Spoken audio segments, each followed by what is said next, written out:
Itu ya. Nah, saya pertamanya itu untuk pendidikan bahasa Arab, ya. Jadi ada teman ini mengajar di SD, pendidikan, dia kan serumpun sebenarnya itu ya, pendidikan agama Islam mapelnya. Tapi di sistemnya tidak terbuka, sistem seleksi calon ASN ya. Padahal dia di situ P3. Padahal ada kuota di situ. Jadi kan mubazir kuota itu nanti kan. Terus ada juga yang guru bahasa Inggris mengajar di SD yang sudah bertahun-tahun, sampai yang sudah umur berapa. Nah, di guru kelas ini kan tidak bisa juga membuka karena katanya tidak linear. Ya, tapi apa salahnya sebenarnya pemerintah ini memudahkan supaya guru ini semuanya masuk. Itu nanti kan bisa dipindahkan di SMP kalau memang SD itu tidak bisa buka kan. Nah, sekarang kan ada namanya kurikulum merdeka. Apa salahnya dimasukkanlah guru-guru kita ini supaya anak-anak kita itu dari dini sudah tahu bahasa Inggris kan? Itu maksudnya. Tidak usah sedangkan ponakan saya TK itu masih umur 4-5 tahun ya, sudah diajar bahasa Inggris supaya kita bisa bersaing kan dengan negara lain. Itu juga ada juga yang demikian juga dengan bahasa Arab itu ya, perlu juga kita itu. Terus ada lagi nih untuk PKWU. Ini saya tidak tahu ini kesalahan dari mana. Pokoknya biologi, fisika dan lain-lain itu masuk semuanya PKWU. Dan dibilang mapel gemuk. Yang salah siapa mapel gemuk itu? Hanya dipisahkan seperti dulu. Guru fisika itu berarti mengajar di SMA, SMK atau di mana kan? Nah, terus kalau guru memang dia seni budaya, masukkanlah di situ di alurnya. Tidak usah dilinearkan ke PKWU. Akhirnya banyak menumpuk. PKWU tidak bisa diangkat. Itu. Terus ada lagi, misalnya kita ini kan karena tidak linear, kasihan guru-guru ini seperti saya. Masuk di PGSD-MI, tarbiyah. Tidak. Di SD, dia mengajar ke MI. Akhirnya masuk lagi saya kuliah di PKN. Katanya dulu tidak bisa PKN masuk di SD. Karena dia harus mengajar di SMP atau di SMA. Masuklah saya PGSD. Coba, bagaimana perjuangan kita guru? Supaya pengen kita itu, kan guru ini adalah pekerjaan yang paling mulia, kan? Nah, kita memberikan amal jariah, tolonglah supaya pemerintah itu bisa melihat kita sudah mencerdaskan anak bangsa. Ya, kita tidak perlu mau gaji berapa, yang penting kita diakui. Oh iya, kita guru. Nah, untuk yang P1 ini, yang tidak mendapatkan kuota ini, coba cari solusinya. Kan sudah dari kementerian waktu rapat di sini kan, ditanya berapa memang gaji dari pusat? 3 juta di pusat. Sementara daerah bilang itu cuma 1.500.000, tidak tahu mana yang benar. Kalau memang 3 juta, berarti daerah itu kan tinggal tambah 300 atau 500 tunjangan. Dan kalau kita itu gaji P3K, saya tanya sama temen, kalau yang kita kan masuk golongan 9, kan? Kalau yang belum nikah 3.200.000, berarti Pemda tinggal menambah 100, kan? Gimana salahnya tidak mau angkat? Nah, harus dilinearkan. Carilah solusi yang terbaik. Oh, kalau yang IPA masukkan ke IPA, seni budaya masukkan di seni budaya, bisa diangkat semuanya. Itu. Dan juga kalau misalnya saya juga itu Pak ya, banyak yang tidak bisa terbuka. Ini tidak tahu dari mana. Mohon maaf di telepon help desk itunya tidak memberikan solusi. Mestinya oh ya Pak, coba ditunggu dulu. Berikanlah kita semangat. Jangan diberikan kita mematahkan. Akhirnya banyak yang menelpon, teman mau bunuh diri. Malu sampai menangis. Saya sebagai ketua mau diapa? Saya juga ini butiran debu. Tidak tahu, bukan saya mengambil kebijakan. Itu ya. Coba kalau saya mengambil kebijakan, saya masukkanlah. Ada kuota, silakan. Ada gaji. Sampai teman-teman bilang, Bu, tak usah anak gaji 3.500.000, 3 juta B. Kalau bahasa Palembang tuh ya. 3 juta be, jadilah. Yang penting kita jadi guru. Itu saking pengennya jadi guru. Ada lagi Pak, saya juga agak kasihan ya. Beliau itu umur 56 tahun. Semester 8. Bagaimana lah kamu bisa? Saya kan sekolah dulu anakku, Bu. Jadi waktu itu karena saya kasihan, tidak mau mengecewakan, saya bilang cobalah operator masukkan dia. Insya Allah bisa. Kalau pendataan kan, siapa tahu. Terakhir apa Kemenpan bilang? Terus dari 2004 kita pemetaan tidak pernah dia. Nah, misalnya K2, coba selesaikan dulu. K2 selesai. Kan kita punya tahapan K2 ada, terus ada negeri, terus ada PPG, ada swasta. Selesaikan dulu itu. Terus tak ke P2, P3, P4. Satu. Nah, orang paling sikok. Nah, selesai kan? Ini tidak. Semua nak diserobot. Padahal ada di masih tersedia, berarti baru diangkat. Ini tidak. Akhirnya P1 begitu masuk di akun itu, mohon maaf, tidak tersedia lagi. Katanya sudah diambil oleh P2. Cerita mati. Bagaimana konsepnya? Kan? Kita dulu selesaikan. Cobalah kita itu dikasih lah SK di November atau Desember ini. Nanti lah itu P2, P3 itu. Dia juga kan tidak tes, kita tidak tes. Satu tapi menunggu. Sampai hujan-hujan. Itu ya, jauh loh Palembang ke sini. Bisa DP rumah kita ini. Tidak. Itu. Jadi tolonglah pemerintah itu memberikan kemudahan supaya negara ini juga lebih mudah. Insya Allah kita juga guru-guru itu kan ya. Ada pengembangan diri, kita juga ikut-ikut pelatihan. Tidak ada guru yang tidak bisa IT. Yang umur 50-an, saya ini 48 masih bisa. Mau di IT apa? Nah, tes apa? Saya tes murni, tidak ada afirmasi. Itu jadi tolonglah pemerintah itu, lihatlah kita guru nih. Supaya kita itu, kan kita harus berakhlak, bermartabat. Jadi jangan sampai kita itu, orang bilang, seperti tidak ada attitude ya, padahal kita lebih tahu attitude itu. Cuma karena keselnya tadi itu, saya kesini tadi ada yang menangis. Kenapa? Saya Bu PA, pendidikan agama Islam, tapi jurusanku bahasa Arab. Kenapa saya bisa pretest? Nah, saya bilang iya juga. Kalau pretest itu kan berarti primer, kan? PG. Nah, kenapa tidak bisa masuk di P3 ini? Itu juga ada lagi yang dari Pali, dia P1. Coba pemerintah ini. Jadi dia itu ada 13 orang, ada 13 kuota. Tapi yang hilang kemana? Termasuk dia itu 2. Pak Jamie dengan Kartono itu. Dengan Ibu Ida. Loh, Bu, bagaimana? Sedangkan temanku ini tinggi nilaiku dari dia. Kok saya tidak bisa? Nah, ada lagi Pak. 48 kuota tuh, masukkanlah dia di situ. Nah, kan kasihan kalau dia depresi, dia gantung diri, masuk lagi di koran, kan? Nah, P1 sisa satu bunuh diri, ya kan? Malu kita guru tuh. Oke, itu. Selanjutnya ada pemaparan dari Ibu Pausia. Kalau ada salah-salah kata, minta maaf. Agak-agak ini ya. Api-api. Ini. Wabillahi taufiq wal hidayah. Wassalamualaikum warahmatullahi wabarakatuh. Silakan Bu. Bisa itu lagi, slide-nya bisa ditampilkan lagi. Belum dijelaskan soalnya. Ya, assalamualaikum warahmatullahi wabarakatuh. Yang terhormat kepada Bapak Pimpinan beserta para anggota Dewan, izinkan saya memperkenalkan diri dulu. Nama saya Fauzia Ulhaq, saya perwakilan dari FG PPNS Nusantara atau Forum Guru Prioritas Pertama Negeri dan Swasta.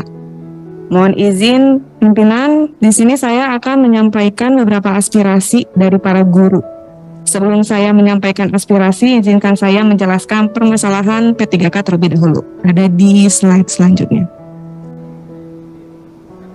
Nah, berdasarkan penempaan RB nomor 20 tahun 2022, di sini ada yang menjadi prioritas ya.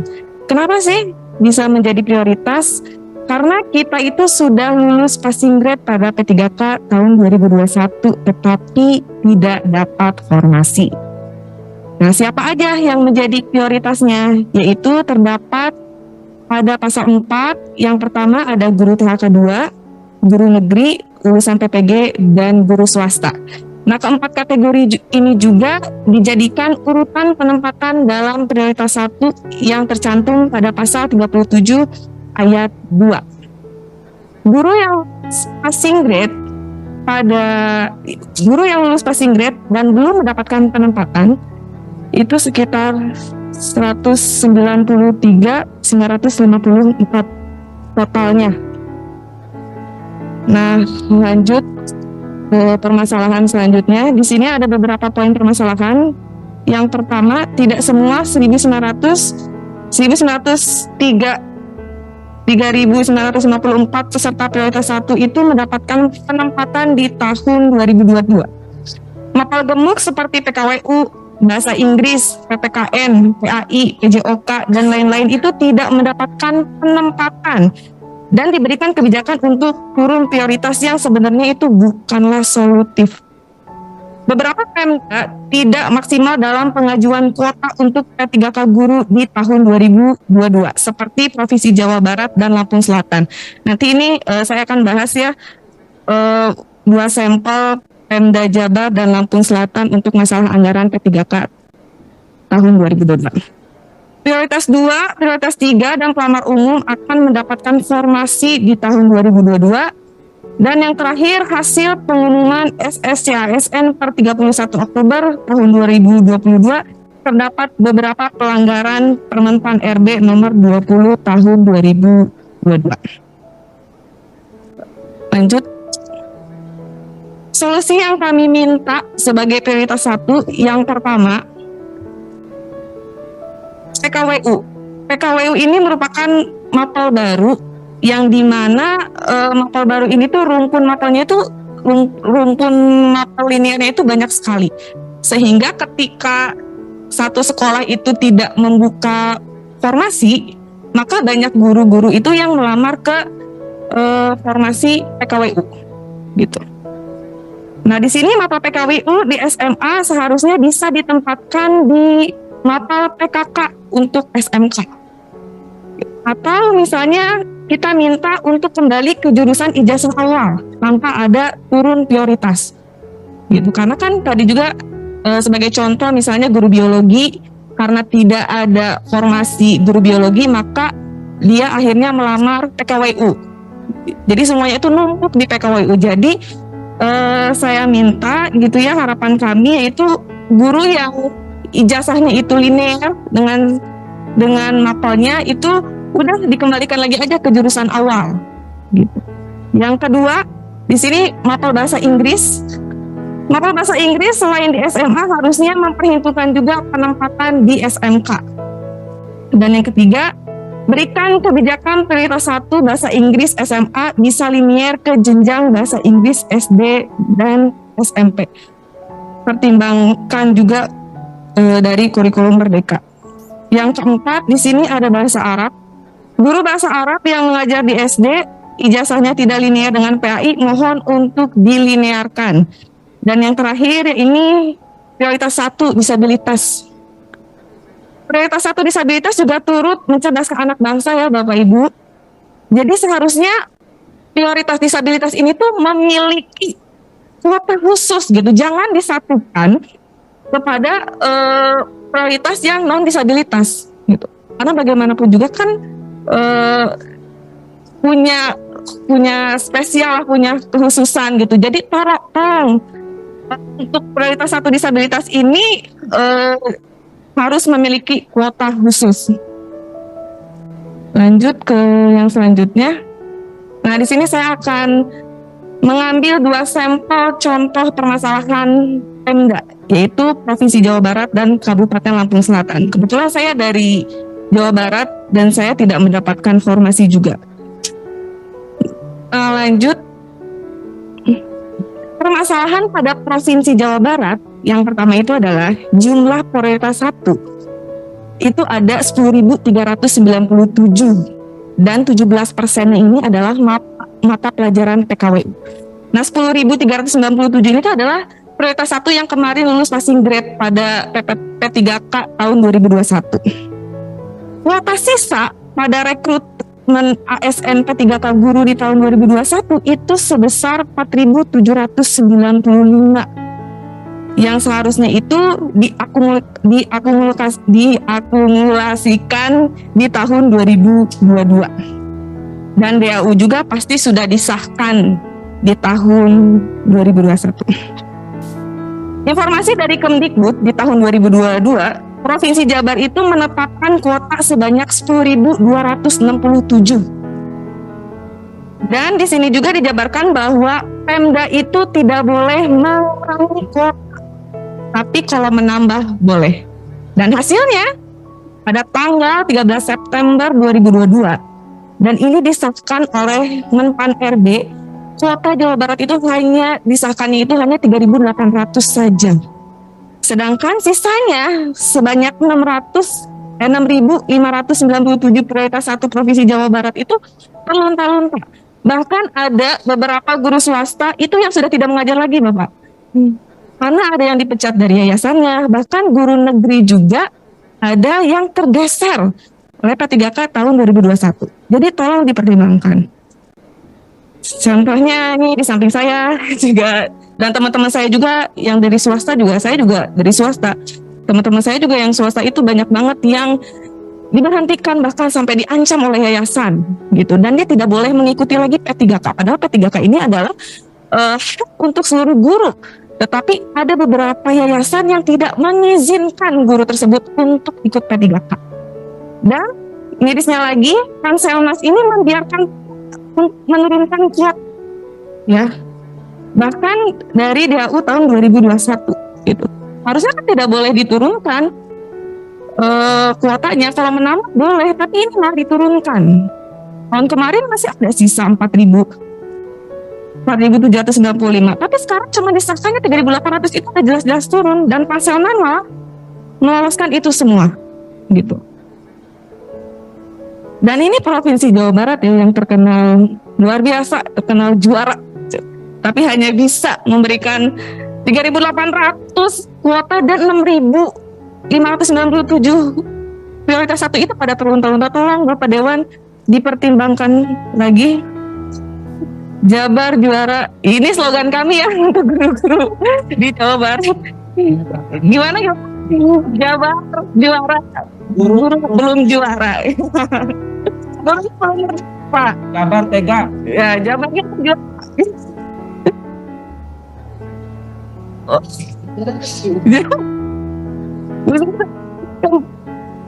Lampung Selatan.